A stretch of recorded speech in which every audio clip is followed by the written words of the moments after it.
Previously, Jesus told the parable of the rich man and Lazarus. A wealthy man dressed in purple feasted daily, while a beggar named Lazarus lay at his gate, covered in sores. When both died, their fortunes reversed.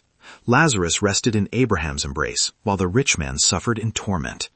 A great chasm separated them, and Abraham's final words still echo.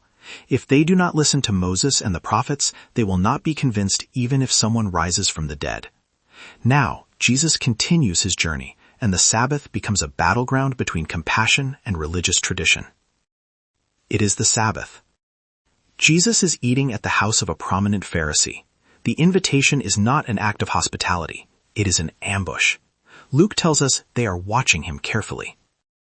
The table is surrounded by religious leaders, men who know the law, men who have made careers out of defining what is and is not permitted on the day of rest. A man appears before Jesus. His body is swollen with dropsy. The condition causes fluid to accumulate in his tissues, distending his limbs, making movement painful. He stands there, miserable and exposed. The room falls silent. Every eye shifts between the sick man and Jesus. The Pharisees know what Jesus has done on previous Sabbaths. They know his reputation. They are waiting to see if he will break their rules again. Jesus does not flinch.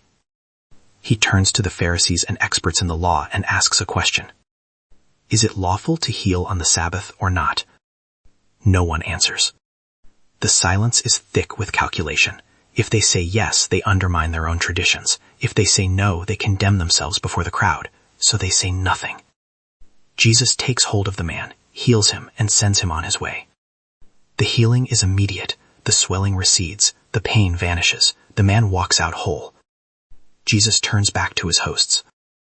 If one of you has a child or an ox that falls into a well on the Sabbath day, will you not immediately pull it out? Again, no one speaks. They cannot answer, because the truth exposes their hypocrisy.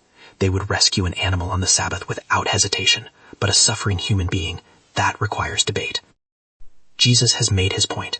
Compassion is not a violation of the law. It is the fulfillment of it. The dinner continues. Jesus watches as the guests choose their seats. They jostle for positions of honor, the places near the head of the table, the spots that signal status and importance. He tells them a parable. When someone invites you to a wedding feast, do not take the place of honor. A more distinguished guest may have been invited. If so, the host will come and say, "Give this person your seat." Then, humiliated, you will have to take the least important place. The room shifts uncomfortably. But when you are invited, take the lowest place, so that when your host comes, he will say, "Friend, move up to a better place." Then you will be honored in the presence of all the other guests. Jesus delivers the principle directly. For all those who exalt themselves will be humbled, and those who humble themselves will be exalted. The kingdom of God operates on different rules. Status is not grabbed, it is given. Honor comes not from self-promotion, but from humble service. Jesus then turns to his host. When you give a luncheon or dinner, do not invite your friends, your brothers or sisters, your relatives or your rich neighbors. If you do, they may invite you back, and so you will be repaid. But when you give a banquet, invite the poor, the crippled, the lame, the blind, and you will be blessed. Although they cannot repay you, you will be repaid at the resurrection of the righteous. The words cut against every social expectation. Hospitality in that culture is transactional. You invite those who can return the favor. You build alliances. You network. You climb. Jesus says invite those who can give you nothing in return. The real reward is not found at the next dinner party. It is found at the resurrection. The journey continues. On another Sabbath, Jesus is teaching in a synagogue. A woman is there who has been crippled by a spirit for 18 years. Her back is bent. She cannot straighten up. For nearly 2 decades, she has looked at the ground, unable to raise her eyes to the sky. Jesus sees her. He calls her forward. "Woman, you are set free from your infirmity." He places his hands on her. Immediately she straightens up. Her spine unfolds like a flower opening to the sun. For the first time in 18 years, she stands tall. She praises God with a voice that has been waiting all this time to be unleashed. But the synagogue leader is indignant. "There are 6 days for work," he says to the crowd, not looking at Jesus directly. "Come and be healed on those days, not on the Sabbath." His complaint is not with the healing itself. It is with the timing. Rules have been broken. Order has been disrupted. The Sabbath has been violated. Jesus answers him directly.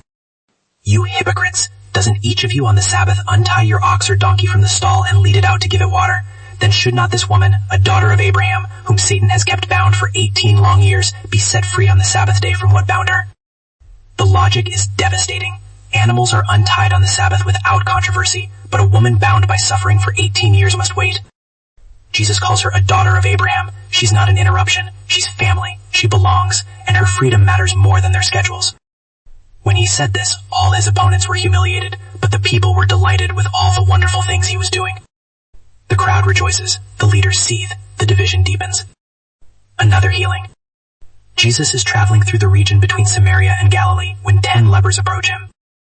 They stand at a distance, as the law requires.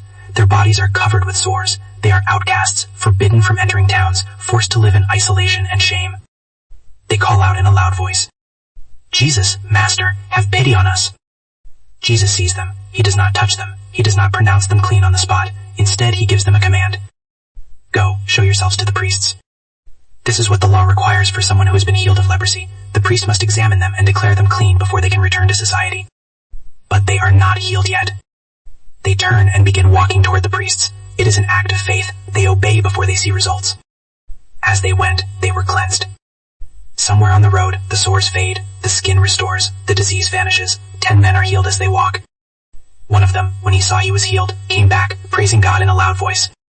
He throws himself at Jesus' feet, thanking him, worshiping him. And he is a Samaritan. Jesus looks around. Were not all 10 cleansed? Where are the other 9? Has no one returned to give praise to God except this foreigner? The question stings. 9 Jewish lepers received their healing and kept walking. 1 Samaritan, an outsider, a man despised by the very people Jesus has healed, returns to give thanks. Jesus says to him, "Rise and go. Your faith has made you well." The word for "made you well" can also mean saved. The 9 received physical healing. The one who returned received something deeper. Gratitude opens the door to blessing. The Sabbath controversies continue. The healings provoke outrage from some and wonder from others. The religious leaders see violations. Jesus sees suffering that demands response. The journey to Jerusalem is not a retreat from conflict. It is a march into the heart of it. Every healing is a statement. Every Sabbath confrontation sharpens the divide. People matter more than rules. Compassion outweighs ritual. The law was made to serve humanity, not the other way around. The Pharisees will not forget. They are building a case. They are gathering evidence. Every act of mercy on the Sabbath is another mark against Jesus. But he does not stop. He cannot stop. There are still bent backs to straighten, swollen bodies to heal, and outcasts to welcome home. Thank you for listening to this episode on the healing controversies along the journey to Jerusalem. If this story was meaningful, please consider subscribing, liking, and sharing it with others. In the next video, Jesus will teach about prayer and humility through 2 parables that expose the difference between those who trust in themselves and those who throw themselves on God's mercy.